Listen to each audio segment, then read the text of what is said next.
Jika kita selama ini berpikir pertempuran udara hanya bisa dilakukan oleh pesawat tempur dan helikopter saja, maka seiring dengan berkembangnya teknologi, drone-drone atau pesawat tak berawak di masa yang akan datang bisa melakukan pertempuran udara, tak terkecuali drone FPV.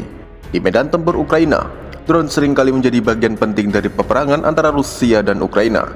Tapi drone hanya sebatas dijadikan drone bunuh diri dan dropper amunisi saja, atau pengintaian udara ke garis musuh. Seperti dalam rekaman ini, sebuah drone tipe pesawat milik Ukraina disambar oleh drone FPV milik Rusia. Diketahui drone Ukraina dilaporkan sedang mengintai ke garis lawan. Militer Rusia yang mengetahuinya kemudian melayangkan drone FPV beramunisi dan menabraknya ke drone milik angkatan bersenjata Ukraina.